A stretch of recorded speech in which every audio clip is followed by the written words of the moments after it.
Welcome everyone to Total Nonstop Impact Talk for Impact fans, featured right here on the TNI Network. This is Veer, along with my co-host, J-Roode. J-Mo, say hello to people. Veer is here, folks. He is here. At There's least a graphic. at least for another few weeks. But you know what? I still ain't buying it. You're going to stay here, right? I'm here. I'll tell you what, they're in Chicago today. That's the funny thing. Raw was in Chicago, and Skull hits me up, and he goes, "We should have fucking gone with a sign that said Veer is here and an arrow pointing down at you." I'm like, dude, you should have. Yeah, you could have come with the face paint and had some kind of weird whatever, you know.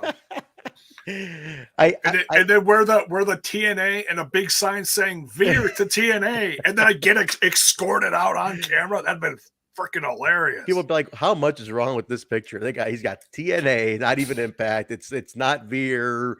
What the hell's going on?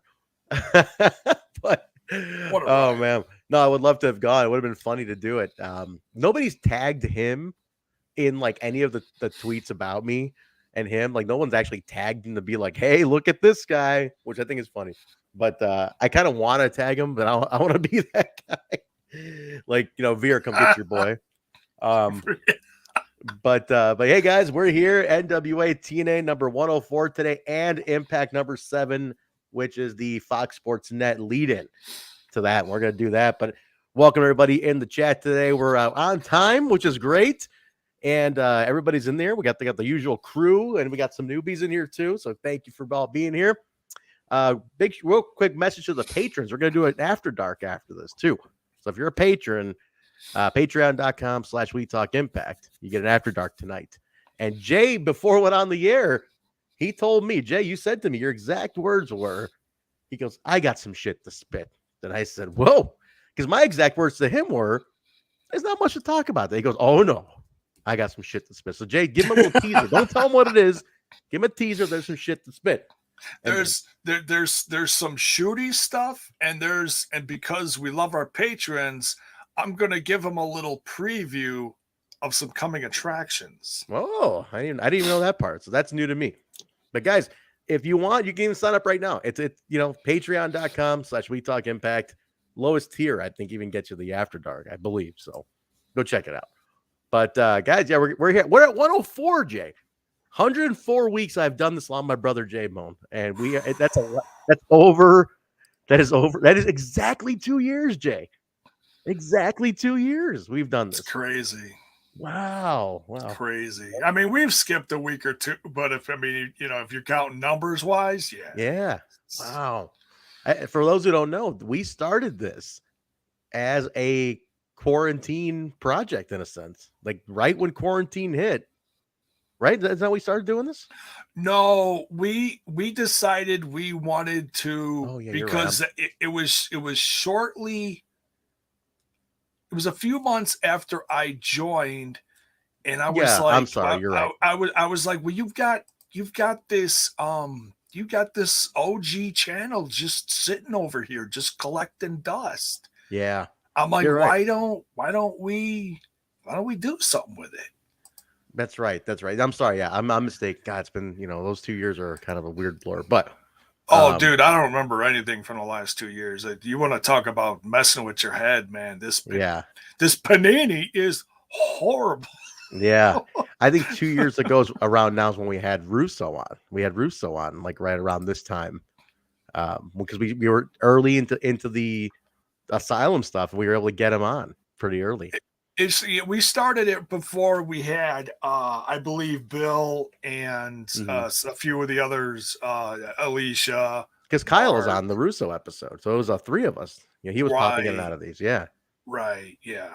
So good times, man. Good times. So, guys, I'm glad for those who have been with us. We're glad to have had you guys for this whole time joining us for these. So that's really cool of you guys to be here. Real quick, I want to just give a shout out to Brian, our buddy Brian here. Brian Feld, he gives a super sticker, and I saw him on Saturday. Brian came to AAW on Saturday. Nice. Came there. The Love and Weed Brian was there on Saturday. He's such a nice guy. He comes up always. We're to support the brand, man. Oh, he comes up to me every every show at AAW, and he says hello, and he, says, how you doing? He always puts the show over. I really, really appreciate him. He's such a nice guy. Brian is a really, really nice dude. And he told me, he's like, I've already watched 104, 105, 106. I'm already ahead of you guys. I'm ready. And I'm like, shit. And then, dude, you know what we got to do? Because I know we have, I know we've got a few people that do support us that are semi-close to us, closer to you, but still within driving range of me. Dude, we should set up a time that we get like Brian, Justin. Where's Justin at? Justin. He's in Chicago. No, he's in like Southern Illinois. I always forget where he's at. Is he? Okay, because he just posted a picture in the Discord, D-back, about going to where did we go for pizza? I keep forgetting the name of the place. Giordano's.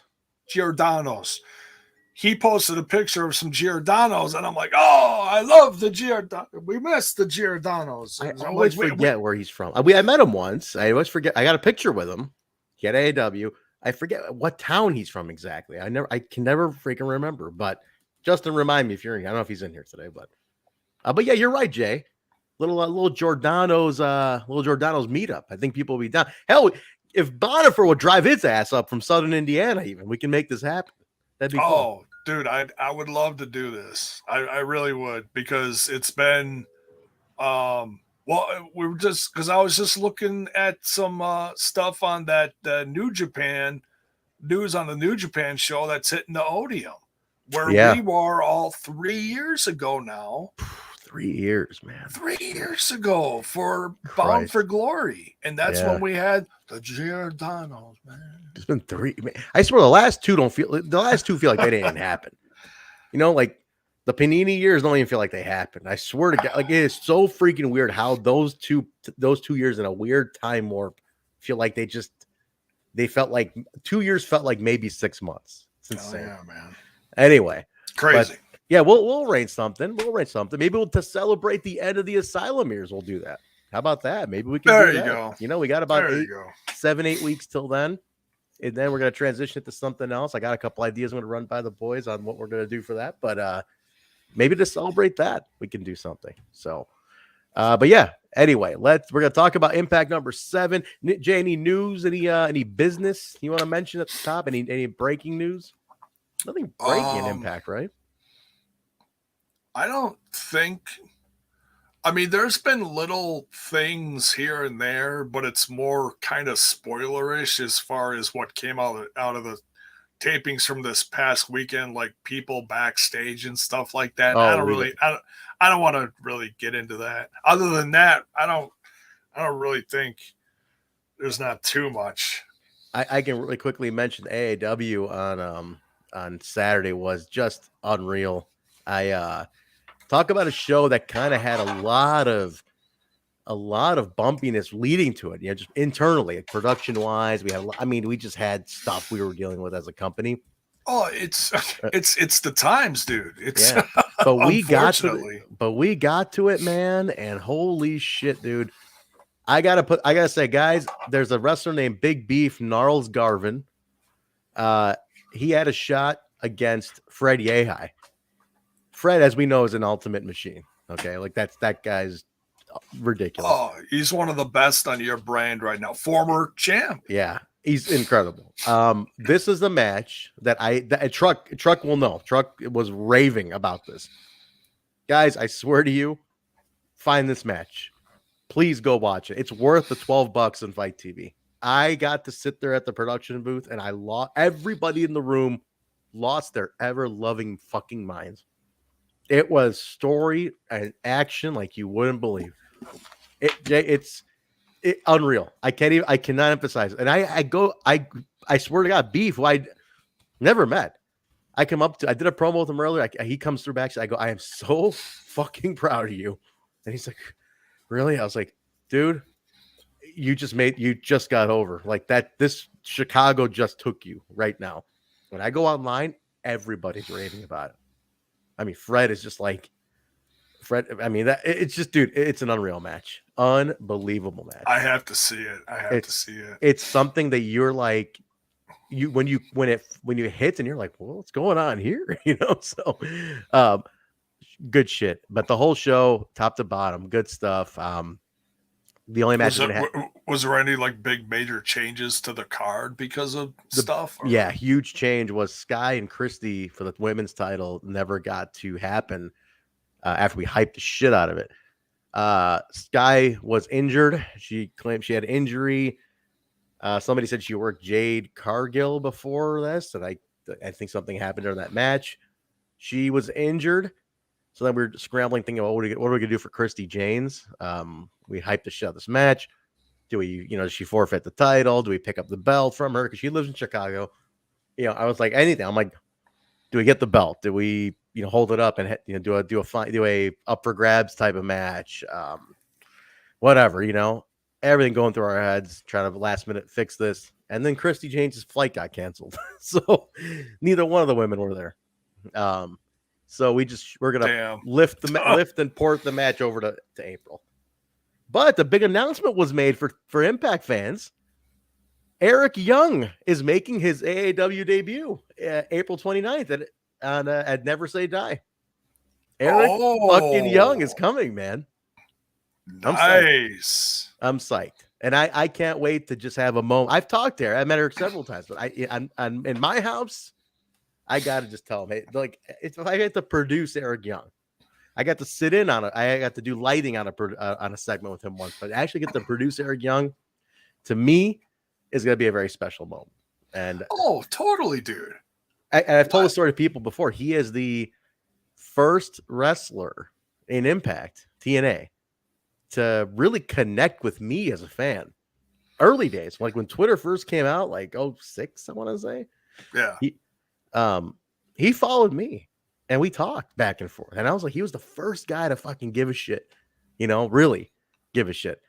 And I never forgot that, man. To me, it always meant something. And that's why I always loved Eric Young because of it. So that was special to me. He's always had a special place in my heart, because when I was in the big fan time of TNA, like fandom, I saw him through the Asylum, and then this is 06. They were already in Orlando, and he's like the first fucking guy from the roster to like connect to me and then like talk and like, hey, grab pizza in Chicago someday and blah blah blah. I'm like, man, fucking Eric Young, man. So yeah. And another guy I like to say, I think we're roughly a couple years apart. I think he's like closer to Mark's age, but like I feel like I grew up with the guy. You see him in the Asylum. We're watching the Asylum, and he's a kid. And I'm like, I watched the entire run to today. Like I feel like I grew up with the guy. Oh yeah, I mean he's gone through. It's one of those guys. We say Young's done everything in the company, from doing goofy ha stuff to tag titles, world titles, playing a psychopath, playing a fucking cult leader. Yeah, huge heel, intergender, goofy shit. I mean, he's done everything. Dude, he's so underrated for that. The guy can do anything. It's crazy to see. I didn't know he's a drummer too, Adam. That's awesome, man. That's pretty interesting. That is. Very cool. No, I can't wait. Just to have a moment to produce a segment with him is going to be special. It's just going to be special. Like I said, I've met him several times. It's just now he's coming to my house, right? So that's cool.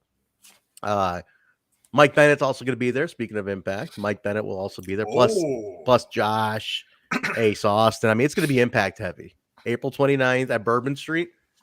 Going to be a real Impact heavy show. So if any Impact fans want to come. That's a few, it's funny because I heard that one of the main events of the New Japan show 2 weeks before that in Chicago was going to be Jon Moxley versus Will Ospreay. Mm-hmm. Well, as soon as they announced it, whatever seats they had left, which wasn't many, it was like maybe 20 seats left, they were gone instantly. I checked 24 hours later, they were gone. Because I was going to get some tickets because it's like, that's right before my birthday. Well, now I just found something equally as cool, I think. I think I might have to come down there. It's a few days after my birthday, but I think I might have to come down there. Well, if I'll bring my boy. If you're coming to that, obviously your family, that seat's on me. It's your birthday present from me. So you guys come in. Let me know if you're coming. Oh. All right, cool. All right. Adam's in Lincoln, Illinois. He skipped Raw in Chicago. Yeah, me too. Me too. I was thinking about going though, really, because I got some friends. I was gonna call in a couple of tickets. I was thinking about that, but I don't want to be that guy sometimes. But we'll see. Last time I went to a Raw, I think I went because Nigel McGuinness gave me a few tickets. He's like, "Oh, you coming? Are you coming to see the Raw, Mike?" And I'm like, "Yeah, if you're giving me tickets." So he left me a few as a thing. So yeah. Hey, on Twitch, To Love Impact just subscribed on Tier 1, and they've been subscribed for 9 months now. Thank you. Hey, I'm guessing To Love is a UK. Because he got the TNI UK logos there. Oh, he's got the new ones here. Thank you, To Love. Who is To Love? It's somebody we know. Yeah, that's Brian. I think this is Brian, right? This has to be Brian also. Brian, Brian is no, Brian. Well, maybe. I think Brian's To Love. He's got the shirt, man. I think that's him. Could be. We'll see. I love Nigel McGuinness, man. It's my boy, man. Me and him went hiking in Hollywood. He's one of my buddies. I love him. I was huge. It is Brian. I knew it's Brian. I could tell by the selfie. Oh, it is. Okay, cool. Thank you, Brian. Thank you. Twitch is so quiet with Impact fans ever since they left. So we love all the love we do get from Twitch. So I appreciate that. All right. Let's jump in, Jay. Let's jump in. We're gonna kick it off. So this is before we get into NWA TNA 104, which took place on July 21st, 2004. I was on my buddy Dave's couch watching that episode. And Jay, where were you on July 21st, 2004? I was chasing brats down the street because they jumped off my grill, and I probably had one too many beers, and the neighbors were looking at me funny as my shorts were falling down, and I lost my brats. This is exactly what happens in Wisconsin. I'm not going to lie to you people. This is exactly how it is in Wisconsin. It's a thing, I just saw it earlier today because it started getting nice again. Some dude was running down the street and chasing brats. There was cops at the end of the street, thank God, because they squashed the situation quickly. And I just out of my front porch, just looked down the block and tipped my hat to the boys in blue, and I said, "Hey, thanks for doing your thing. Hey, we can come get your that there brat there, yeah. Hey, yeah. Hey, pal, can come get your that there brat. Hey. All right, but before we jump into that one, real quick, Jay is going to run down Impact Wrestling number 7, Fox Sports Net, which was the lead into this show. So quickly, Jay, give me the results on that one. What happened? All right, July 6th. Wait, Jay, I have transition music. I have transition. Like old time radio had that.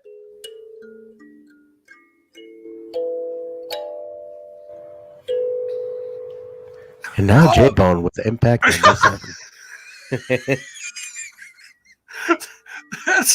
Dude, you gotta do it a little like heavier because it's like the two girls that did the announcements during Grease. And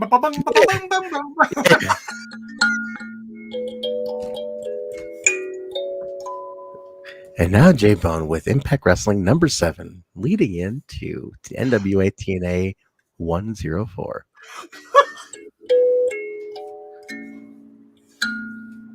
There you go, Jay.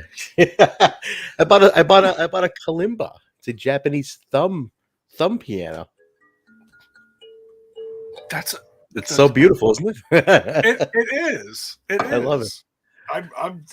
Can you play some Highway to Hell on it? I'm learning. I'm gonna learn. I want to learn I want to learn like Rock You Like a Hurricane and shit. But go ahead.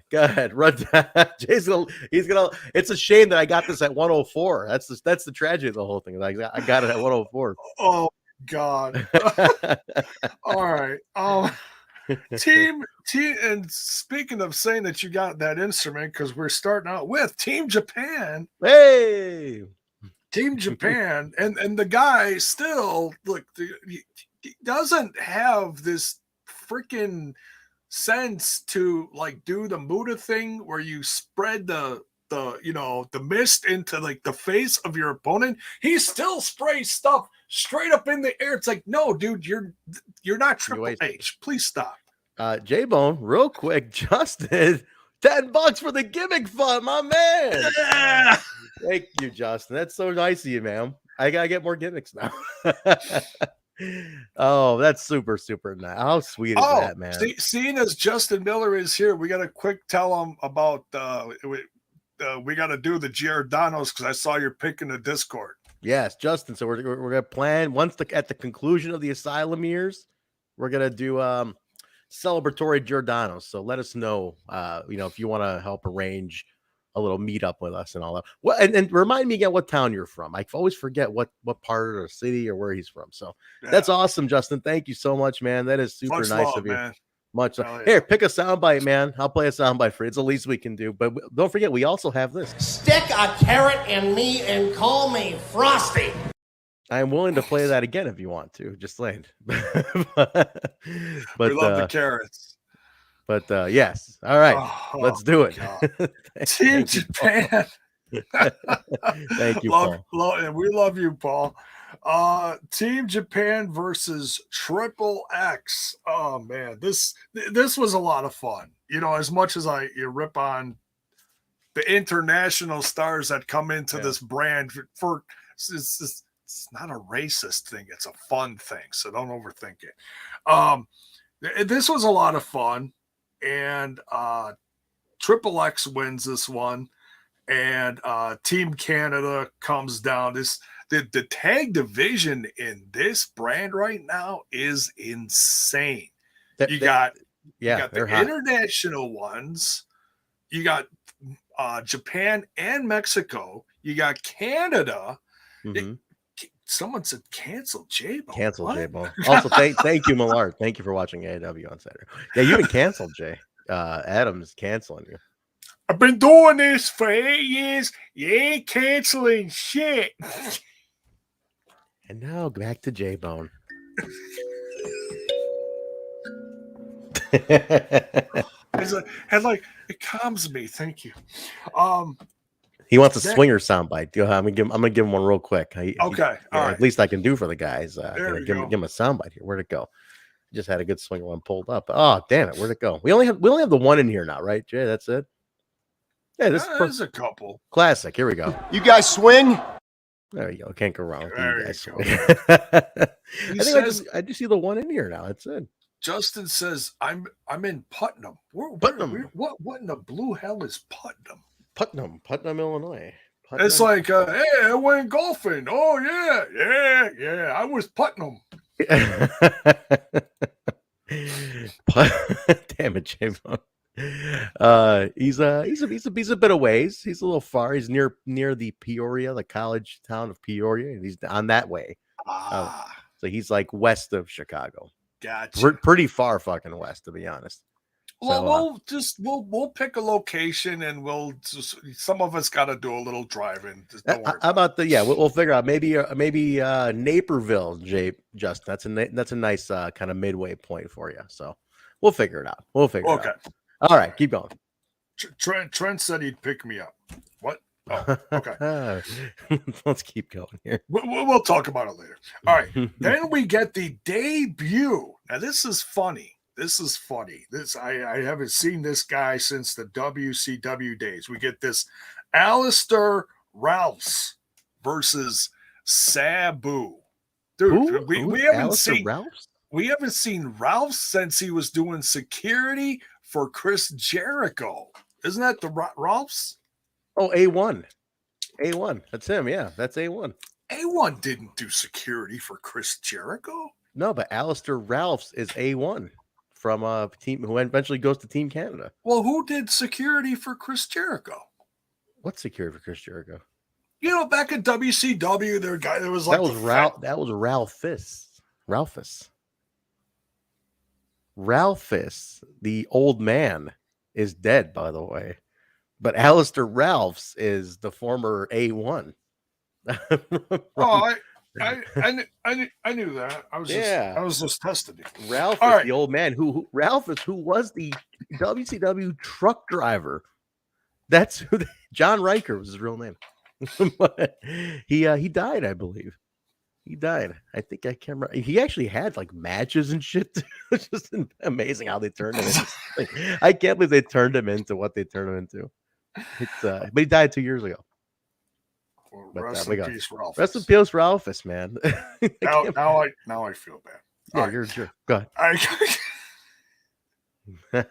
So this is the guy. No, I know that wasn't Ralphus, but I saw this earlier. I was writing it down, and I'm like, I gotta make the joke all of her life. All right, so yes, this is A1 who eventually goes to Team Canada, if I'm not mistaken. This is another one that was trained by Coach D'Amour. Yes, yeah, he's a Coach D'Amour guy. And came down with him. So there you go. Mayor says, J-Bone, bring back the lollipops. You really need it. Yeah, that's elderly abuse. This proves that elderly abuse in this country is at an all-time high. It is. It is at an all-time. Oh, geez. Respect to actually, I think Mayor's older than me. Anyways, protect your neck, J-Bone. This was actually a decent match. I was impressed. I mean, we got the classic stuff with Sabu. He's bouncing all over the freaking place. In fact, this is where the cover came from, because then post-match he does the, like he's the mocking of Raven. Yep. Yeah, like it's like he's calling him out, because Sabu never says shit. He just does stuff. Yep. So, but I was impressed with Ralphs. Alastair Ralphs. Alastair Ralphs. All right. Alex Shelley with Goldylocks and Abyss versus a debuting Roderick Strong. Yeah, Roddy. This was during the partnership with Ring of Honor that was broken because of what happened with Feinstein and everything. But this is when they were I remember Austin Aries came in as the Austin Star. Yes, I believe even Joe even did like a signed appearance like this too, like a trade type of thing, and they did some stuff. But Roddy and Austin were working both ends. I mean, AJ was working Ring of Honor at this time. They were going back and forth, man. A lot of trade. I always wondered what would happen if Roderick Strong had a run in TNA, like a proper run. Yeah, he didn't stay too long. Because I remember, like, one of the first matches I saw is a few weeks later after this, I think somewhere down the line, was AJ versus Roderick Strong. And I was just an instant fan. I was like, wow. I'm still a fan of, granted, I don't watch his NXT stuff, but the guy can still go. Roderick Strong is still one of the best wrestlers around today. He's amazing. Yeah, he's an incredible talent. I feel like it's been, he's been kind of shadowed by so many other people in the recent years, but the guy's awesome. He is. Yeah. He is. Hey, he's getting his WWE money. I'm happy for him. That's it. Oh, do I have a date to debut on Raw? I guess I missed the text from Vince. April 4th. I'll be on. For me, he does. Man, Rob Feinstein does look like Tom Byron. For those who know what Tom Byron is, Jay, don't Google Tom Byron. But David wants A1 and Ralphus side by side. You got it. I'll work on that while Jay's running the rest of Impact 7 down. Go ahead, Jay. Nice. All right. So Alex Shelley wins this one with a brain buster. And he and Goldylocks kind of wander off, and Abyss is left standing there like he misses his Goldie. She's paying all this attention to now her new little, what the hell do they call him? The bear cub? Something? Baby bear. Baby bear. Alex Shelley. Alex Shelley of all people. You know what I mean? Like that's it's interesting. Right? But he's so damn good here. It's unbelievable. Yeah. Shelley's, I mean, this whole thing going on is very interesting, but a young Alex Shelley, man. Yeah. All right, Jay, let me share the screen real quick. Let me just so you guys can see the side by, just so J-Bone here can get it straight. on who's Ralphus and who's Alastair Ralphs. All right. J-Bone, this right here is A1, aka Alastair Ralphs. That's him right there. Right. Ralphus is that. That is Ralphus with Jericho personal security. Wow. I can see the resemblance. It's just the hairline's a little, a little bit. What's funny is Ralphus actually looks like he's related to me with the hairline. A little bit more. You got more teeth than Ralphus, though. I got a few more teeth. Isn't it crazy to think Ralphus has 4 matches on Cage Match and Nitro, Thunder, and pay-per-view? Like this guy's on. He got pay-per-view money, man. Unbelievable. Crazy. It looks like First Saban Night is a fan of the baby bear gimmick here. Yeah, let's see. We'll get into that. But go ahead, finish up Impact 7 here. All right, yeah, we're getting there. Next we get Lex Lovett. Not familiar with Lex Lovett. Lex Lovett was an Orlando jobber in a sense, yeah. Okay. Let's see what he's doing right now. Well, he bit the dust. He faced Monty Brown. Monty Brown's just on a roll here, man. He's just killing people. Monty's like on another level during this point. He's amazing. Jeff Hammond with Jarrett. I fast forward to this. I feel like Jeff Hammond is like more bland than a cheese and ham sandwich. The race car driver, right? Jeff Hammond. Yeah, well, he's an announcer or something, or I don't know what he just. I just can't with Jeff. They love those NASCAR storylines, man. But go ahead. He's down south, and we're taking about another left turn, and we're talking to Jeff Jarrett here, and I'm just like, nope, fast forward this shit. Damn it! That shit would drive me nuts.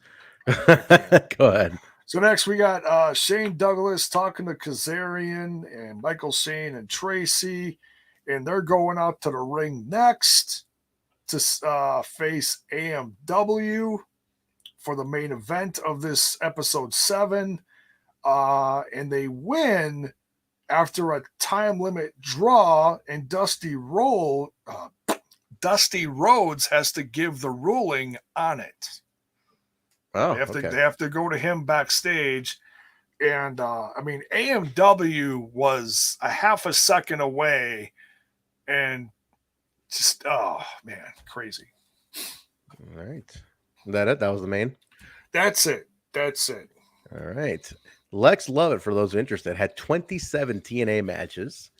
His last one being 2006, him and Buck Quartermain, who was another fixture in Orlando, lost to Team 3D 2006. He's still active, hasn't worked since 2018, though. So I guess he's not active, but he's not considered retired. So that's Lex Lovett. Says Punk Nova Trace, thank you for the super sticker, but it's, he even got to drive this opinion further with the hashtag John Skyler sucks. It's just, I think it's Eric here, Punk Nova. I think it's his birthday today. It's happy birthday to Punk Nova Trace. Happy birthday. Happy birthday. Skyler does not suck. He sucks. It's happy birthday though. For his sake, we'll say he sucks as well. I don't like him though. But yeah, thank you very much, Eric. Appreciate that. All right, let's let's get on with it. Let's get on. NWA TNA number 104, July 21st, 2004. We open the show. They're showing AJ's injured. They're wrapping his knee. They're not sure if he's going to compete or not, and they kind of tease that. Going to the opening right away with a match. Abismo Negro and Mr. Aguila, Team Mexico versus Triple X. It's Christopher Daniels and Elix Skipper. They kind of run down like all of Triple X's like accomplishments in July of the year. It's only been 3 weeks in July at this point. And they've reunited. I'm on contendership, bunch of wins. So they just keep highlighting how well they're doing. Thank you, Adam, for the super sticker, man. $4.99 super. Thank you so much. Thank you, buddy. Amazing. Hey, I gotta send some good wishes to my buddy Adam here. He had some recently had a little health thing going on, but Adam, hope you're doing good, man. Everybody show him some love. He had a little bit of an up and down, but people might remember Adam Impact. Him and his lovely daughter Emily showed up on our show a couple years ago. They were on the watch along. Oh yes, Adam Impact. Yes, that's the Adam S. Ray. That's him. Okay, so, okay. A little bit of a health scare recently, but he's doing. He's back on the mend. So Adam, thank you, my brother. We appreciate that. Good. And we love Emily. She's such an adorable little kid. So she's not little. Yes. She's growing up. I recently she had a big swim meet. She was raising some money for her team. You know, all this stuff. So yeah, she's almost a young lady now, man. And we saw her when she was a little kid. They grow up quick, man. It's yeah. You put those phone books on top of them, and they just knock them off. So there's a lot going on for Triple X here. The winner of this match kind of confirms number one contendership. They mentioned Russo, not there due to personal reasons. Triple X wins, number one contenders. They all shake hands afterwards. Any thoughts on this one, Jay? I feel like this was a pretty standard match, but they were just looking to make Triple X look good. Biso Negro and Mr. Aguila just a great. I mean, I could gush on and on about Triple X, but we know how good they are. Yeah. But Team AAA here, or Team Mex, or whatever you want to call them. AAA Mex? Yes. It's Team Mex, they can. I don't know. Abiso Negro, Mr. Aguila. Hey, Mr. Aguila actually wore some like non-see-through pants. Jay's always really impressed with Aguila's ass is covered. God, dude, anything to not see that neon orange thong close up in the camera. Just, I'm serious. It's like we love them, but come on, just seriously, it's time to put some real pants on. Oh, and I was on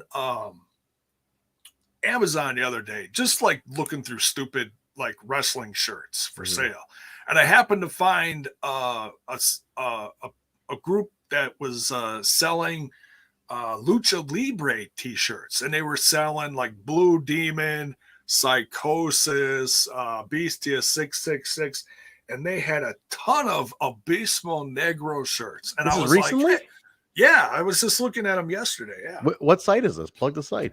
It's on Amazon. You just look up any like specific wrestler, and then you just Lucha Libre t-shirts, and you're bound to find them. You can get delivered with Prime. Okay, there you go. That's interesting. They might be sold by Master Public, I believe. Is that who was selling them? No, but they also do sell them. Because Master Public is a big seller of lucha stuff. I believe it's run by Kevin Kleinrock, who was a big hand in Lucha Underground, also Wrestling Society X. Kevin Kleinrock's been around the lucha scene. He's an agent for a lot of these guys too. So look them up. But yeah, keep going. Go ahead, Jay. So any other thoughts on that? Anything else on this match? It's standard opener, right? Yeah, just a hot opener, great tag action, and it's great pants. They show a plane at the airport. They said Jeff Hardy has arrived. He is here. An airplane, a private jet. How do you want to think? Now I'm wondering at this time they were rolling in some money at this time. They were throwing money around a lot. Now, part of me I hope that they didn't blow a bunch of money and just actually fly him in on a private jet, a charter, and they just took a camera to the local airport and just filmed a plane sitting there. But no, it had a TNA sticker on it. Yeah, did it really? Yeah, it was. You looked at the door on the side. It said TNA. Oh, wow. So, okay, look, maybe they went to the airport and said, can we just take a shot of this plane, put our logo on it real quick? I really want to hope they didn't pay like 10 grand to fly this guy in on a charter, man. That would bother me. We go to Scott Hudson with Monty Brown. The promo here, J-Bone, absolutely fucking incredible. Go ahead and talk about this. I thought he was going to kill Hudson. But he was so good. Hudson's trying to lean in with the microphone, and he's talking with his hands, and Monty Brown just keeps swapping his hand away, and Hudson's like, the hell, dude, I'm trying to do my job here. Settle down. But then he threatens everybody in this. I loved how he went down the list. Did you anything stick out on the ones he went down the list on? Oh yeah, he goes AJ Styles. He's like truth. He's like mocking the way the truth walks, and he talks about God, who else has he mocked? Jeff Jarrett, and he mocked everybody. That's always the greatest thing. And then he mocked Raven. Yeah, he was like mm. and then he Truth comes in. Truth comes in and he's like, "Come on!" Truth was great. He's like, "Listen here, Alpha Stale." Like he called him Alpha Stale, and the Monty was like, he's like, "You're delusional." That Monty's like, "I'll take you on." He's like, "Hell, I'll take on all three of you. I'll take on your little buddies over there too." And then Conan comes in. He's like, "You got a death wish, motherfucker!" And like he was all pissed off. Conan was hot. Jump security, everything. So it was a big brawl, pull apart. Went right from that to Vito and Pat Kenny video recap. And then the Sicilian street fight. Vito with Trinity versus Irish Pat Kenny. This was I like Vito. Something about Big Vito really, I like that he's very charactery, very cliche mob boss character, right down to the Godfather music. You know, it was really cool. I like it that it's a fresh character in the brand because exactly. I mean we've been talking about the same people for a while and we get people coming out here and there, but there was nothing that like, hey, whatever happened to we don't have any of those conversations. We don't have many of those. Now we got a fresh guy like Vito coming in and he's just, it's like, whoa, this guy means business. He's ready to, I like that it's just, even though it's a cliche, mob boss, Italian guy character, it's fun. It's very, he's there to clean up the mess that Gilberti and Swinger left and all that. I always thought that was fun. He's doing it well. He is. Vito is a character actor in that sense, That's what I like. That's why I like that. I always like that he's a very much a character actor. And I think he plays his stuff really well. Always has. Guy even played a German one time, right? Like a German military guy once. He's fun. He's good at what he does, man. Good at what he does. Vito wins. Nice little brawl afterwards. The black shirts come out. Heavy D kind of faces off with Vito to stop him. So that was pretty much it. I'm not sure if the feud's over or what, because that was kind of like, if you wanted to keep it going, you would have schmozzed it out a little more. But Don Harris getting involved, I don't know. Maybe that they're pivoting to Don. I'm guessing. What do you think? Ooh, yeah, that's could be. But I love the name of the finisher, Trent. It's the DDT is called the Luca Brasi. I like that. I like that it's the Luca Brasi. I have no idea what a Luca Brasi is, but it was effective. The Luca, Luca Brasi is called. Damn, you do know what Luca Brasi is. I do. Think about this. Luca Brasi is. Luca Brasi is. There was a song named Luca, but then you throw Brasi on it. Luca Brasi is Don Corleone's bodyguard or like enforcer from The Godfather. It's his his savage ass, like his hitman basically. Oh, Luca it's his Brasi. muscle. His muscle. He was with his muscle. Okay. Luca Brasi. That was it. That's. I mean, it's weird. He's named the finisher after a hitman, but it's like, this is the Luca Brasi. Oh, it's a cool name. So there you go. I believe he's the one that gets killed by the piano wire. I think. Anybody a Godfather mark in here? I believe he's the one who gets he gets choked out by the piano wire. So oof, that's him. Rough. But he's the one where like the term gonna be sleeping with the fishes. That's where it kind of originated somewhat, was in popular culture. That term. Okay. Yeah. That I know that one. Luca Brasi. In fact, I was just about to say that earlier. We go to Scott Hudson with David Young at this point. He's on the phone with Glenn. Swinger, my man Swinger right here. Swinger's there flexing. Titties, coconuts. Dude, I know David Young was talking, but I didn't listen to a word he said because I couldn't stop looking at Swinger's coconuts. He's got the great coconuts. He's just flexing them.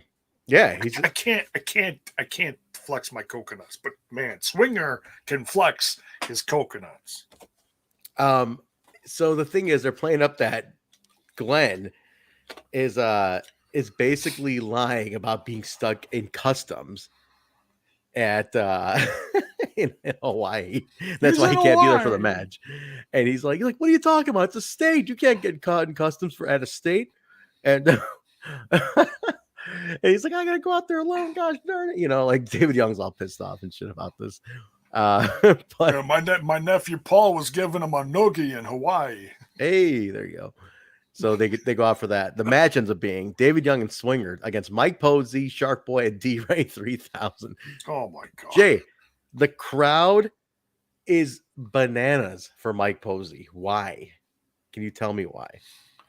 Well, because Posey represents the little guy who gets bullied and picked on and bullied and picked on. And that was me in grade school.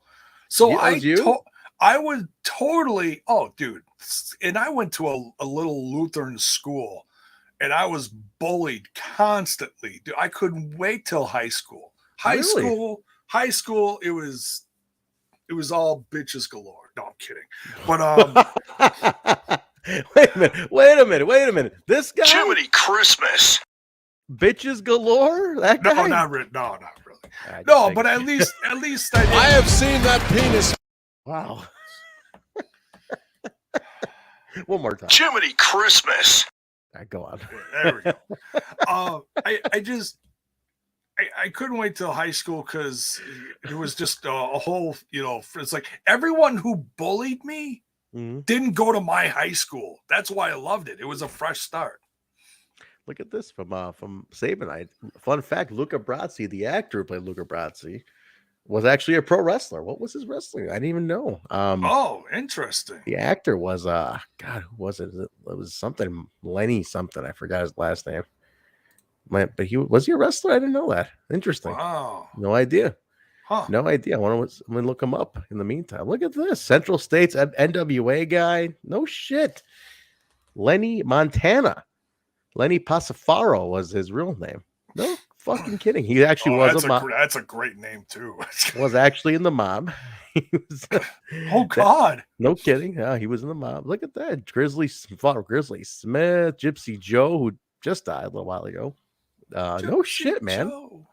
Gypsy Joe that had a very famous run-in with New Jack family remembers. Gypsy Joe. Thank you again, Sabanite, for the other. Lenny Montana. Yeah, that's it.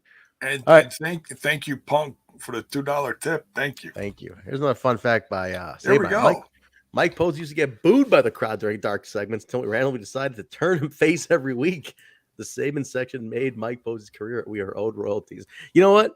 Saban, you have to agree with me. He is like the worst goddamn referee of all time. The guy fucking sucked.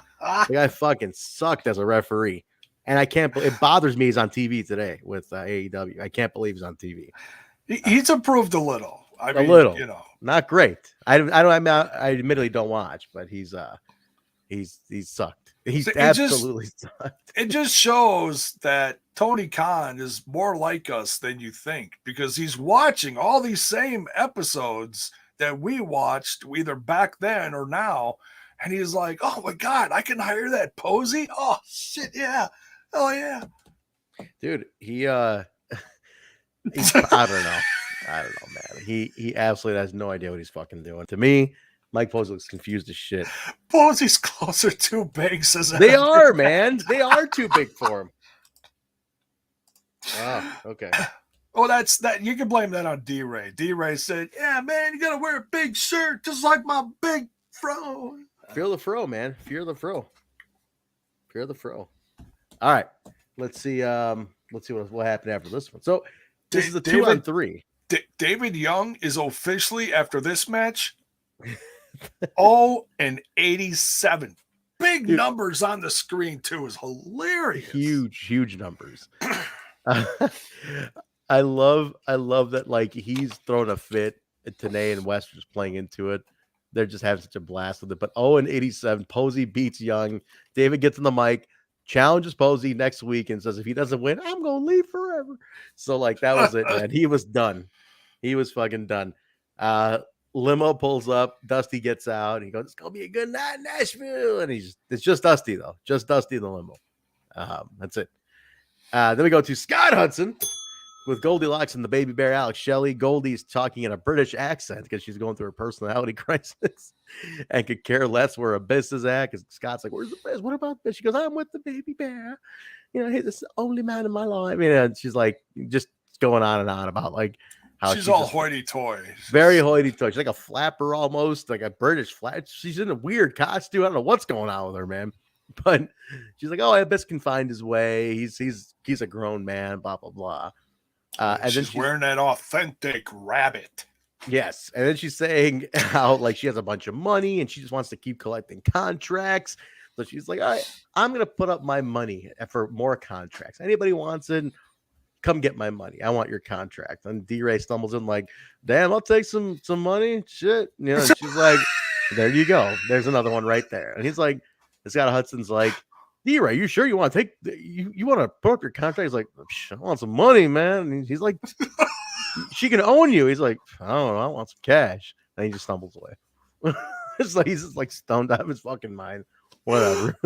Feel the fro. Feel the fro. He's like, "Feel the fro." Like, what are you talking about? No DQ, Falls Count Anywhere match, Abyss versus Sabu. Jay, I want to let you start this one off because this is something special. Oh, I absolutely loved this. These two, this was a classic.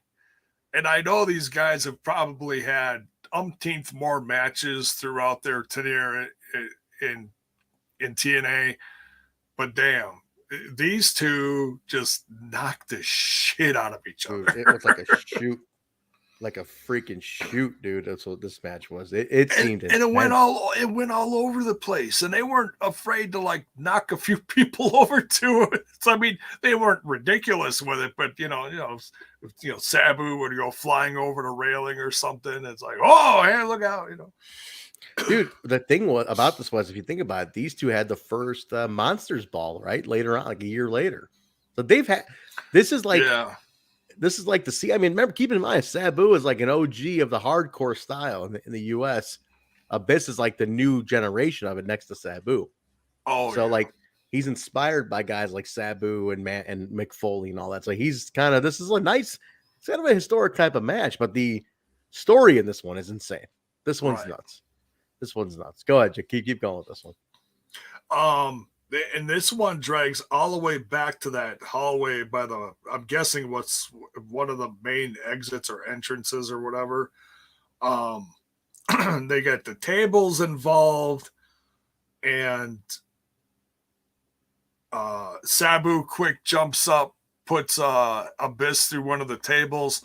Then he sets up another table real quick, gets Abyss on top of that one. And quick runs up another stairwell, and the lights go out. Dude, yeah. So lights, and they're out for a while. They're kind of out for a long time. Right. You see little flickers and flashes of cameras, and you can see Sabu's white pants, but you can't tell what's going on. And all of a sudden, the lights come back on, and he's practically hanging off the ledge by a noose, and Raven's there. Dude, this was crazy. He had a noose around him, and he lets him go. Sabu falls on top of a table. He doesn't break through it, though. That's the crazy thing. Yeah.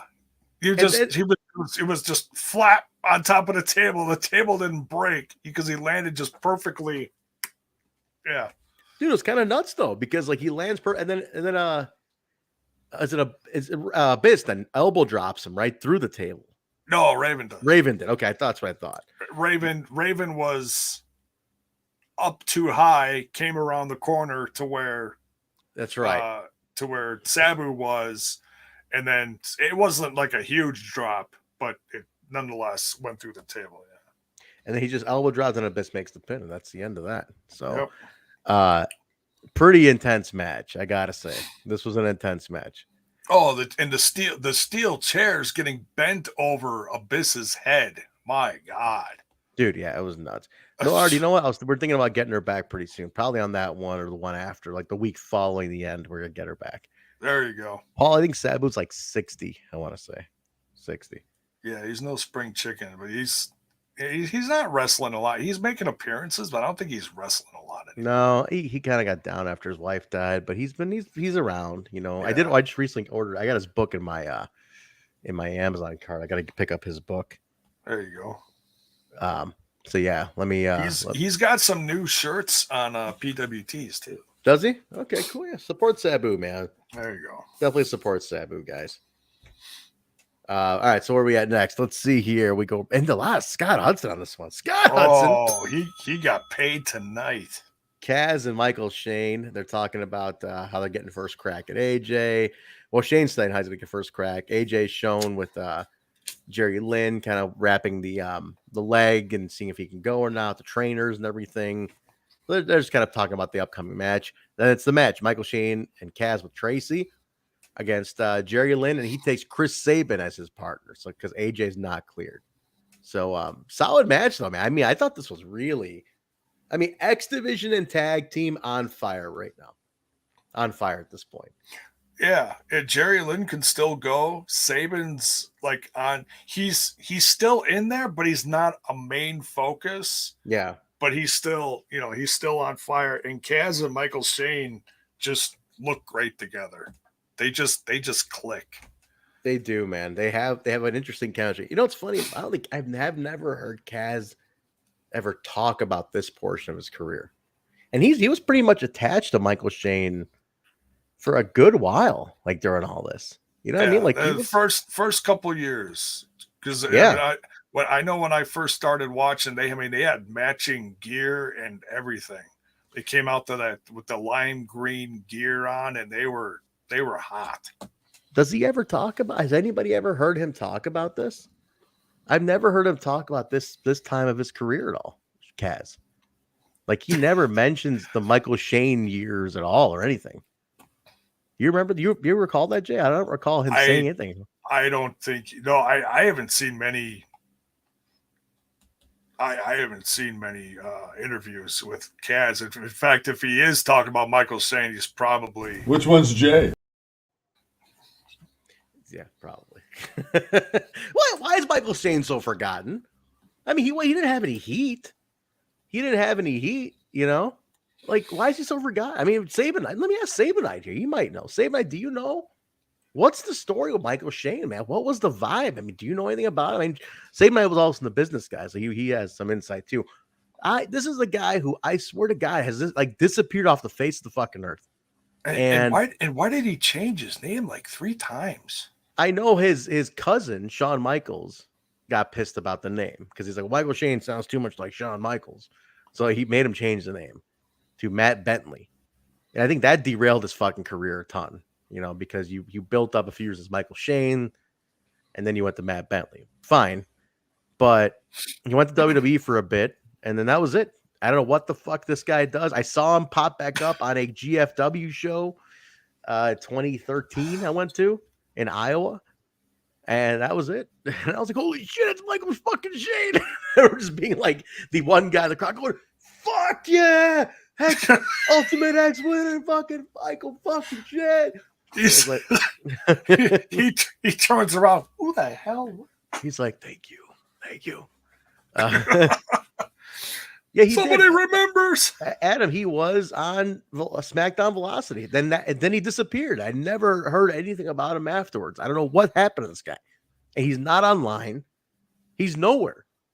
Like he's nowhere. Anybody has any insight to him? I would love to interview him, honestly. Like there's certain guys who are big on the fucking Asylum time who they don't get the credit for the Asylum time. He's all over the fucking Asylum, man. Here we go. Sabinite. Michael Shane that's a tough guy to really pin down. The name change for sure didn't go well because the name was generic and boring, but then wasn't he a random Raven like yes in Serotonin with Kazarian Giant Divine and yes, did he have another name change around this time? I can't remember. But I don't remember. I know. Well, the Serotonin thing was one of the last runs of Raven in the company. Yeah, he wore like all white and So yeah, I mean, it was kind of the gimmick really didn't last too long. I dug it because it was something different. It was different. I don't mind. It was a fresh start for some of the other guys who had been doing the same thing for the last like 2 to 3 years on the brand. Yeah. But Yeah. Yeah, he was. I remember what the hell they called. I think they changed. Did they change all the guys' names for that serotonin? I don't think so. I thought Kazarian stayed Kazarian.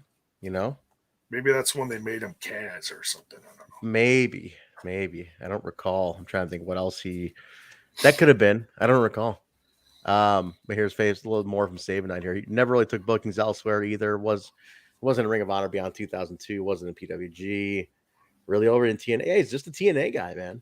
And I don't know. Maybe he got derailed, but you got to remember the guy's he's the first Ultimate X winner. He's a former champ. I mean, I don't know. I hate guys being forgotten and them thinking their careers weren't shit either. It's like, you might not have been a huge star, but you still got a place and time.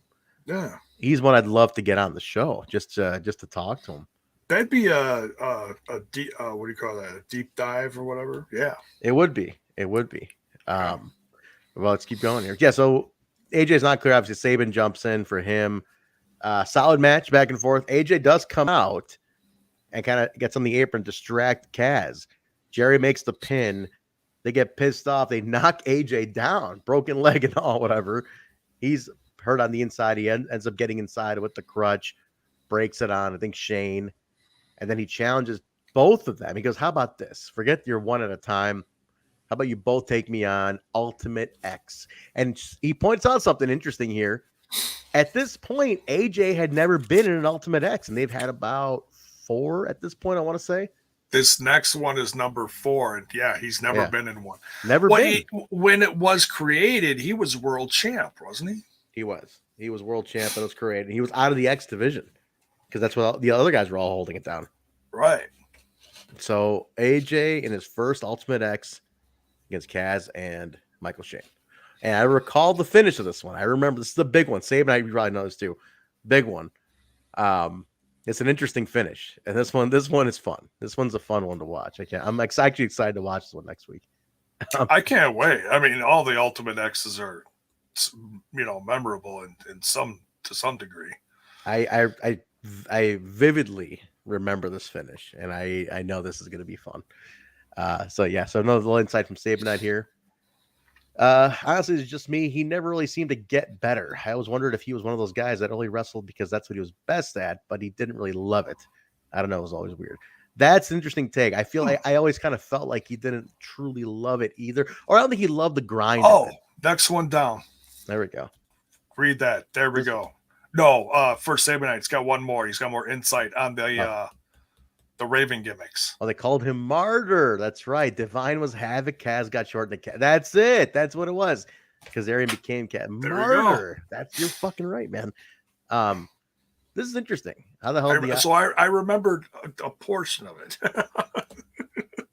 There go my brain cells. Yes, you guys are right. You guys are right. Adam's saying, all right, random. How the hell did the Crockett Cup not draw a real house yet? The Asylum packed them in the building.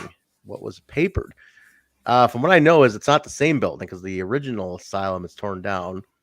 It's building number 3, which is in the back of the fairgrounds. I think it's a different building. It's that one that they used for some segments on the Asylum years where they had the other ring set up, I believe, where they jumped like Pat Kenny and shit like that. Raven was training in there, so it's the other building. But I had a buddy who was there last night from Chicago. He's down there. He sent me a shit ton of pictures. Said the houses look pretty good. I don't know if they papered it. I have no idea, but looked like a fucking hot crowd though, man. I gotta give it to them. Nashville brings it though, man. They got good fans down there. Oh sure, yeah. Those fans in Nashville. They got they got some great bratwurst and some Michelob Ultra and down in Nashville. Michelob Ultra, fuck. Where I pull that one from? Holy shit! Definitely not a Wisconsin beer. But so that'll be next week, and we go back to Scott fucking Hudson with Raven. He's asking Raven where he's been. This isn't even the last time either. Damn. No. This is Raven coming back with the mustache that he had when he was in Sunday Night Heat. Raven, where have you been? Blah blah blah. Just very Raven promo. He keeps saying fight or flight, Sabu. Fight or flight, Sabu. Welcome to the Terror Dome. Quote the Raven evermore. But yeah, this is like 4 times. Yeah, fight or flight 4 times. The challenge is not for 105. The challenge is for Friday on Fox Sports Net. So he's fighting Sabu in 2 days from here. So that's the thing. You have the 2 shows running now. It's like it's not 1 week. It's like I'll see you in 2 days. So yeah, and that's the thing. It's and well, that's a sign right there that eventually the Asylum sadly is going away. Yeah, that's true. Because that there was a big green sign. Some girl was holding it during the Impact episode that I was running down. Says what did it say? Oh, Nashville fears Orlando. Oh, are you serious? So Saban might know about this. Now he mentioned a couple weeks ago the feud between Nashville and Orlando is starting at this point, right? Like this was. People were getting upset that you're leaving us like that. I can see, look, if I'm in Nashville, I get it. Like, you want the company to grow, but at the same time, it's like, shit, man, why didn't we get the TV? Why did it go to Orlando? We should have gotten the TV. Yeah. We've been here. We turn out. The crowd is here. We actually pay for tickets. That's the thing too. Universal, it's like they weren't paying for tickets down there. So they were getting paid by Universal, but shit, man. I mean, come on. Like, Nashville's paying for tickets to be there. That's who loves it. So I don't know. I mean, Save might give me a little insight on that. Is that kind of the mindset of you guys at the time? So yeah, that's starting. And again, they're only 7 weeks out. By the end of the summer, they're gone. Because it was definitely done by come back to school. I remember coming back in 2004 at this point. We go to Mike Tenay in the ring, introducing Dusty Rhodes for the Jeff Hardy deal close. Oh, this was fun. Yeah, good. Take it from there. This was So Dusty Rhodes, he's Dusty Rhodes. He introduces Jeff Hardy, and Jeff. He's got he's wearing like all white. He's got a bleached goatee. It almost doesn't look like him. He's got his like hair dyed black. He's got a visor cap on, and he's dancing all around the ring. Looks, I don't know, he looked a little off, but this is 2004 Jeff. But he gets in the ring and he grabs the pen and he's up on the ropes and he's pointing. He's like, "Look, I got the pen. I'm going to sign something." He's just, he's working the crowd. He's like, "Pen, sign, pen, sign." And they're like, "Yeah." And he's like, "Yeah, should I sign it?" He comes down and he's teasing it. Pen, sign. Like very, very Jeff Hardy with his fucking, gyrations and shit. But go ahead. Oh, yeah. And so then, after a bunch of little teases, he finally, slaps the table, signs it, hands it to Dusty, and then oh man, Monty Brown comes down to the ring. He is hot. Well, before this, Dusty notes that contract is not just a talent contract. Oh, that's right. Yeah, that's okay. So that's why Monty Brown comes down, and Dusty pulls another contract out, and he says that this one is for Jeff wrestling for the NWA Heavyweight Championship, and that's when Monty Brown comes down because he's pissed. He's like, no one's hops, no skips in line here. No. He's pissed. And he's just, you can tell, he's like circling the ring. And Jeff Jarrett comes down and he's pissed about this situation. He doesn't want Jeff there. Obviously, he's threatened here.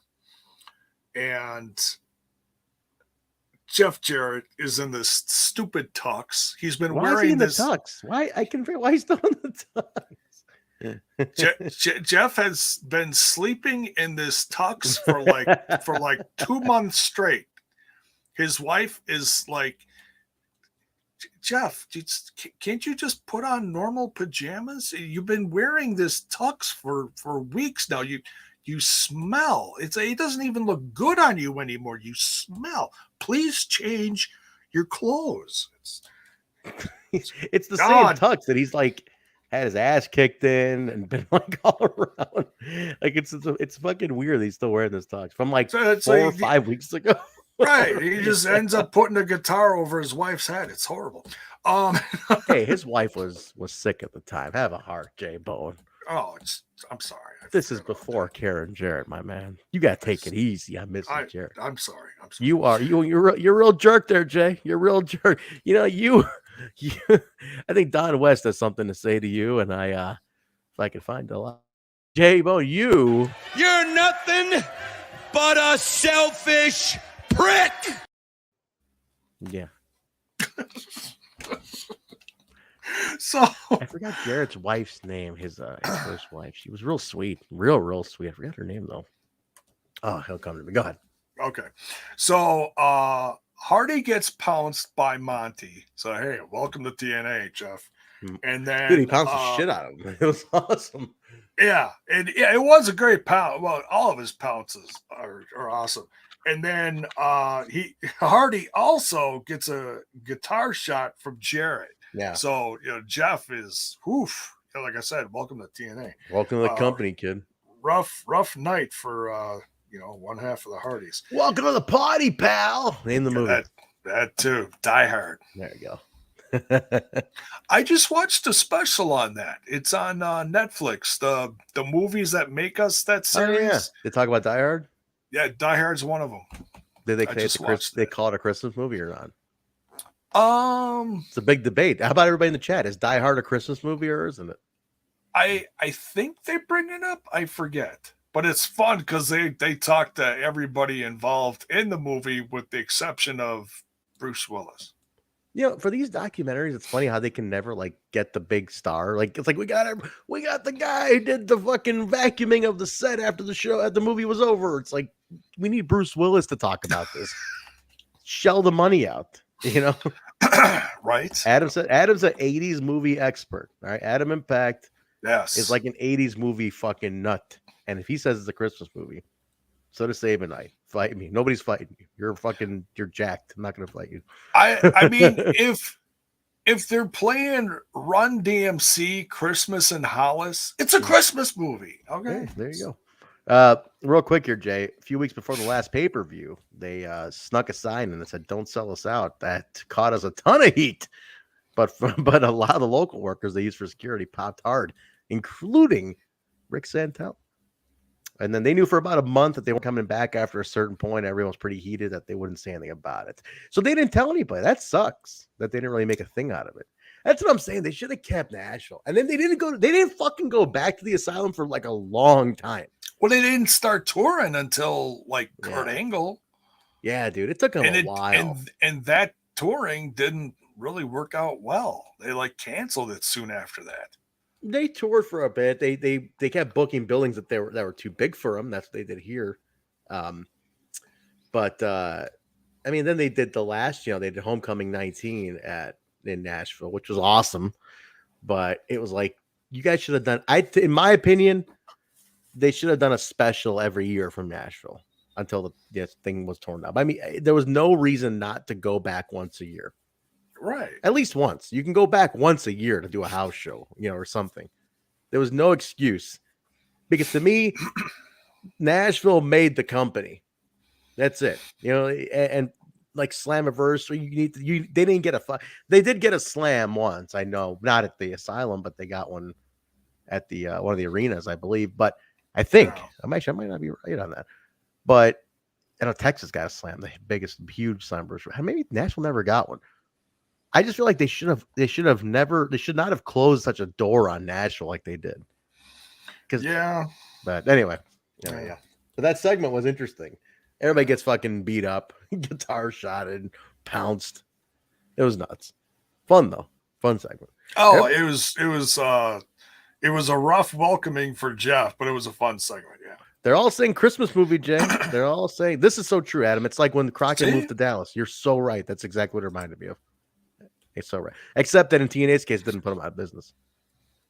Yeah, last year it was. I'm talking before all this closed set shit and last year and all that stuff. I mean, I'm talking before all that. I'm talking between 4 And 2020, I'm talking, Mark. All right. Anyway, everybody's saying it's a Christmas movie for Die Hard. But go ahead, Jay. Case settled. Yeah. Oh, hey, we got a great sit down with Mike Tenay and Kid Cash and Dallas. And basically, it's that whole thing about how everybody is getting special treatment, like the AJ Styles and the America's Most Wanted get special treatment around here. I'm disrespecting. Mike Tenay's like, why'd you get suspended? I'm not talking about that, Tenay. So we don't even know why Kid Cash is suspended right now. He goes, we're some ninja juggalos. I'm like, yeah. Ninja. That's the one thing I wrote down from this. I'm like, he says, we're some ninja juggalos. And I'm like, okay. Okay. So does that mean that Cash and Dallas know about them magnets too? Yes, absolutely. Absolutely, Jay. Well, they do. If you're juggalo, you know about the magnets. That's how it works. And now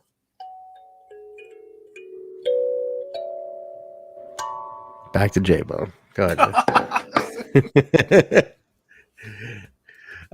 So yeah, it was just a quick thing to let you know where Cash is at character-wise. We go to Tenay and West and their breakdown. Down West, Electric Blue on Blue. Scott Hudson with AMW talking about their match tonight. Triple X interrupts them and says they have beat them 4-1 so far. We don't mind if it's you we beat for the tag team titles and make it 5-1. I didn't realize that Triple X has beaten AMW 4 times at this point. So that's interesting. I totally didn't. That slipped my mind completely. It is. And then we get an AMW Naturals recap. Great feud. I mean, for two guys who came out of the gut check like the Naturals, the feud's been great. They've built so much heat with the Naturals. It's a good push. I'm going to say it's a great push for them. It is. For those of you that want a Jeff Jarrett current view on it, and Jeff Jarrett's YouTube page where he does segments and of his podcast, there's a recent one on there from like the last few days where he talks about why the Naturals never got over. No kidding, really? Yeah, that's on there. What does he say? Can you give me a quick? I didn't listen to it yet, but that's on there. It's in my to watch list. This is so true. What Millard is saying here. K Cash is the Kalon of TNA. Dude, and I gotta say, Cash was incredible in that segment, dude. He looked like he was like he hasn't been around for a while. He looked like he was just itching, ready to go. Why did the company move to Orlando? Orlando gave him an offer, gave him a big a studio with full production. And I think they did get some kind of payment for it because they're considered an attraction of the park. And they would have needed to spruce things up if you're going to TV, because you need a professional. If they would have stayed in Nashville, honestly, with a TV deal, yeah, it's a state fair building. It's like Hicksville. It's a great start. Hot crowd, but if you're getting TV, you need a kick in the pants like an Orlando studio. Yeah, it's got WCW did the same thing. It's what AEW is doing for some of their stuff now. I mean, you get it. It's a TV studio. That's what I think. It's a studio wrestling, man. And then I'd love to know why the Naturals never got over. If you know anything about the Naturals, that's what I want to hear about. Now, Chase Stevens is still around. He's still in the family. He shows up and looks amazing right now. I mean, Chase, I think, looks better now than he did in 2004. And he's 20 years older. That blows my mind. But it's jacked. I don't know what Andy Douglas is. I would love a Naturals reunion. And again, forgotten. Left the fuck off of the history. 20th year, and they have not even mentioned the Naturals once. These guys were an important fucking tag team to the company. Again, they might not have been big elsewhere, but if you're talking TNA, the Naturals are a big part of the tag team history of the company. And I have such a big beef with people getting forgotten, their careers getting overlooked. I hate that shit. And I'm in a time where 20 years, you should be celebrating everything the company's ever done. How do you leave this stuff off? You don't talk about the Naturals at all. You don't bring up former champions of that time. This, by the way, I saw this comment. Eric saying he's not a fan of the Die Hard movies basically means he's not an American at this point. I mean, that's it. You can't be an American and say you don't like the Die Hard movies. I'm sorry. You're out. You're out. You're out. All right, Saban night. Saban night right here. They loved the Naturals when they were in town. I know they always wanted to make them the Santel and Vaughn of the homegrown story. It's true. I mean, like, dude, they were good, though. They were Santel and Vaughn who could fucking go. And this match, I can't wait to talk about this match. 6 sides of Steele. The tag team title match, AMW versus the Naturals. Dude, Triple X is shown watching this. The chemistry off the bat is cuckoo bananas. Like, it is. Like, and I know they worked each other in Wildside and stuff prior to TNA, and they had some history, these guys. Cuckoo fucking bananas. Oh, they're all bleeding. I didn't know they had that. Yeah. They had a little history. They all were around that circuit for a little bit. Oh, okay. 3 of the 4 are bleeding in the first 3 minutes. Shoot bleeding. They're all smashed up and bleeding. It doesn't happen. Nobody's bleeding that quick. That they're all bloody as fuck in 3 minutes. About 5 minutes after that, Jay, there's an aerial shot of the mat. Did you catch this? The ring mat looks like a crime scene. Like a fucking crime scene. Yeah, there's like stains everywhere. Oh my God. I mean, it's not like puddles, but you could tell it's like nasty, like with blood stains. Yeah. It's a crime scene, dude. That's what it looked like to me. It was just, and they are beating the ever-loving shit out of each other at this point. And this is what another tragedy here. Travesty of justice. Andy Douglas does a top of cage moonsault. No, that was everybody. And I had Andy Douglas doing the moonsault. It was the other guy. Chase? That was Chase.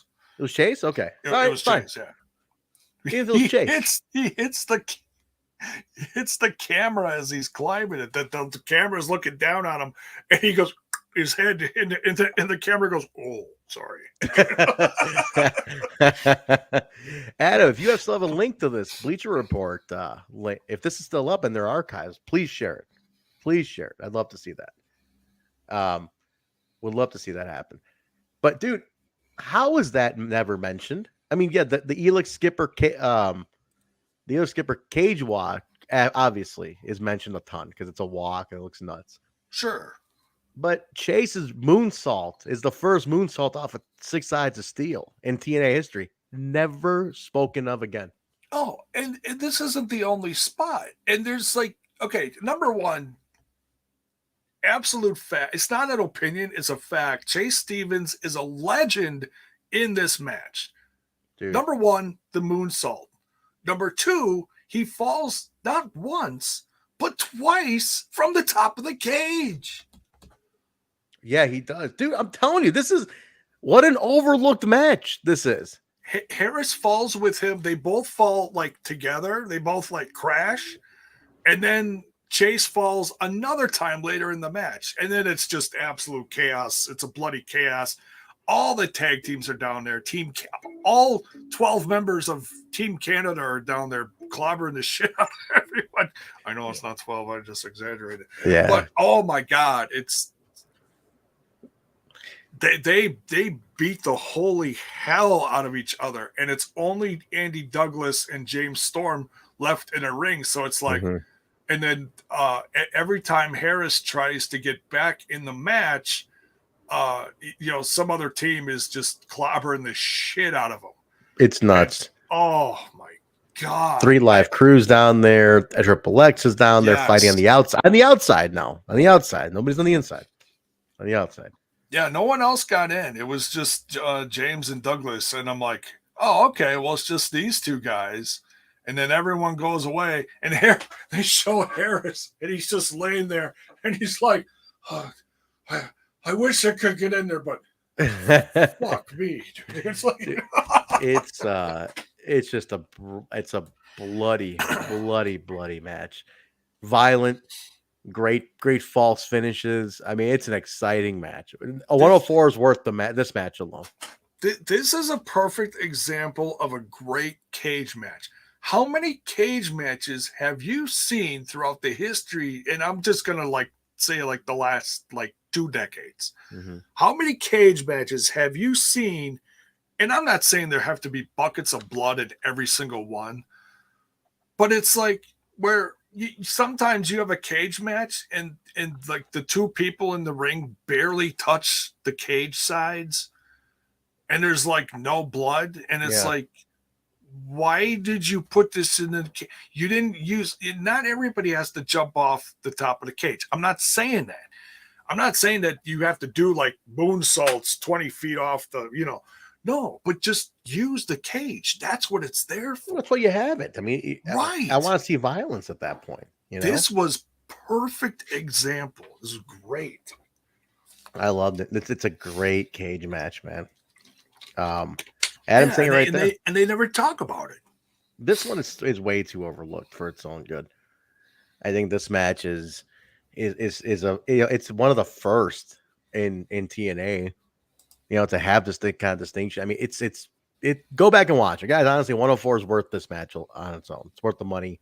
For the $10 at the time, it was worth every penny. So, match is going on. It's still going strong, but look, the Naturals went after a chair shot, able to take out. I think, did he pin Harris or Storm? Who got pinned on this one? Harris was outside. He couldn't get back in. So Storm was on the inside. Yeah. Chair shot put him away, and that was just a crime scene of a match. But that's the end of it, man. That was how 104 went off the air. Naturals retained. Oh, yeah, that's right. Because Stevens actually gets back in the ring and he carried a chair up the side. That's right.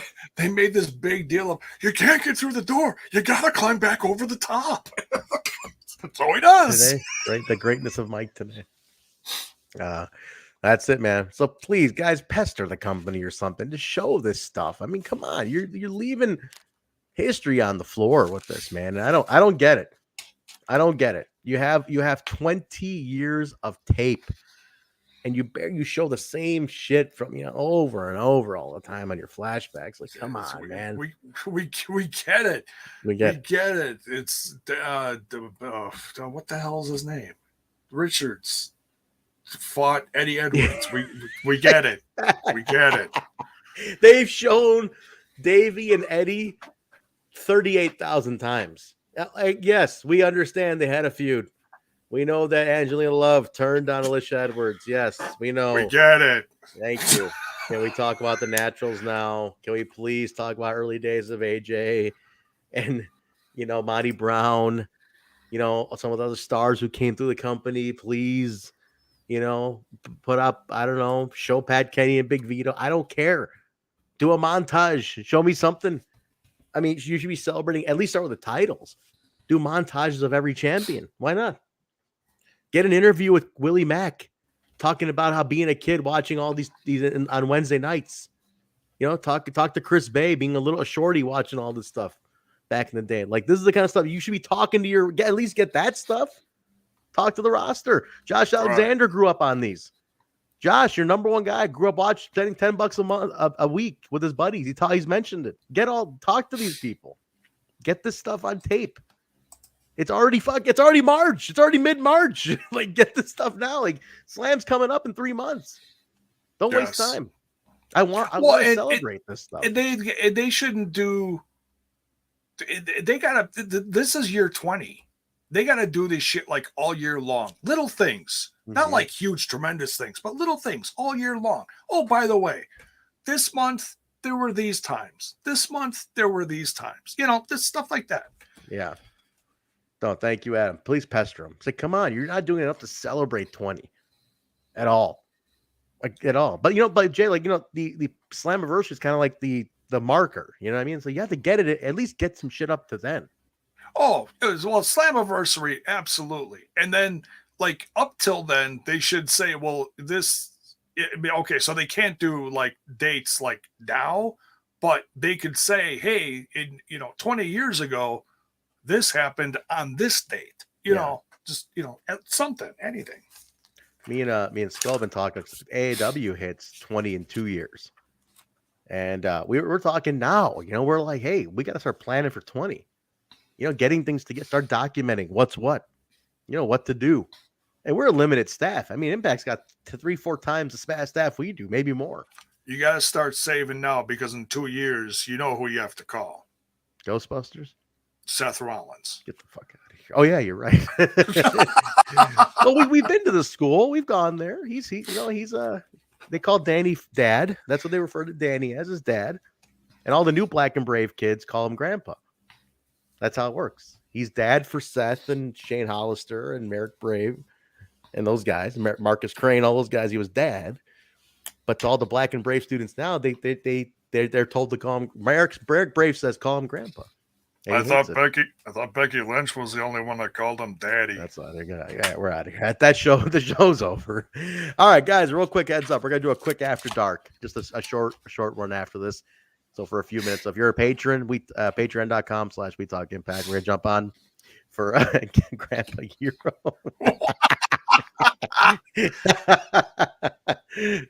He is great. Cut his mic. I haven't not said cut the whole cut his mic in how long, Jay? I don't say that anymore. Holy shit! Wow, when was the last time I said cut his mic? It's been a while. A while. Cut his mic. Man, I forgot that was my gimmick for a while. I totally forgot my own gimmick. I used to cut his mic all the time. Cut his mic. Cut his mic.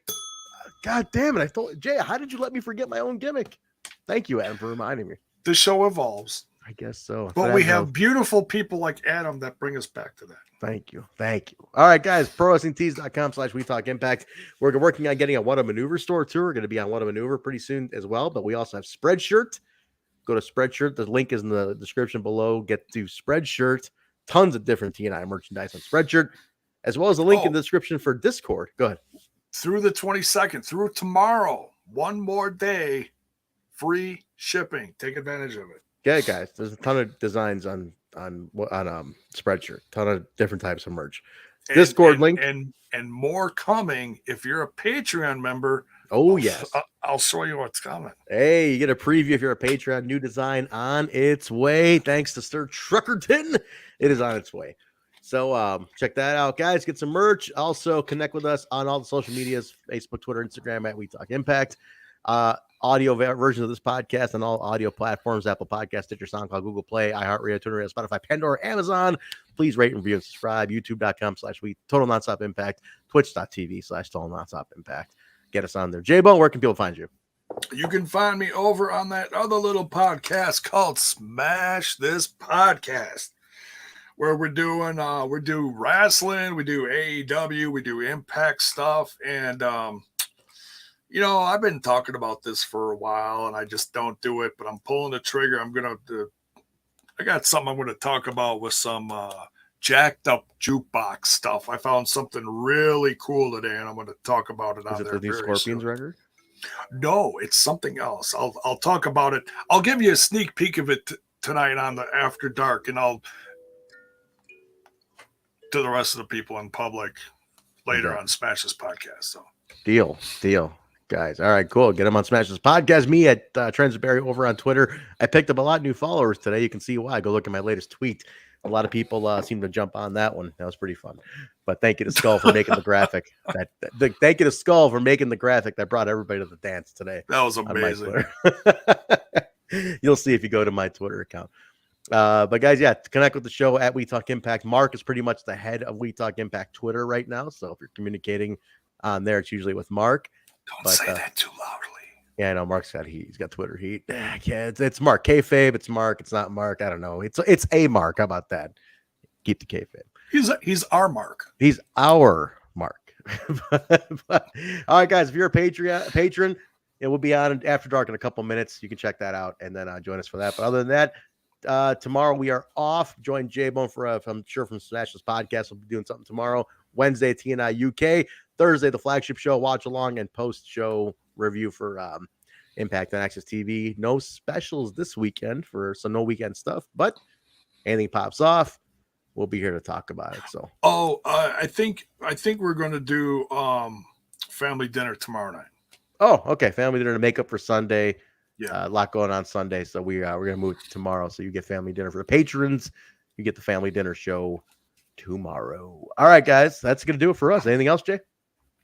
No, that's it. Let's get ready for After Dark. All right, guys, we will get out of here. Any patrons want to join us for After Dark? Please tell us. You can come into After Dark. Why don't you? We'll open the door, and the patrons want to be on with After Dark. Let us know. just the two of us. We only have a little bit to talk about. So we'll Jay's gonna shoot a little bit. He's got a little bit to shoot on. Then we'll open it up for some patrons and jump in. So all right, guys, we'll get out of here. Everybody have a great rest of your week. Enjoy it. The weather's getting great out there. At least it is in the Midwest. So enjoy your time. Have fun. And we will catch you guys. TNI UK will be on for the free show, for any free shows tomorrow, but family dinner tomorrow night for our patrons. Guys, we'll see you. Thanks for joining for Throwback. Next week will be 105. Watch it in advance. Be ready for 105. We are nearing the end of the Asylum years. But in the meantime, thanks again. We will talk to you guys later.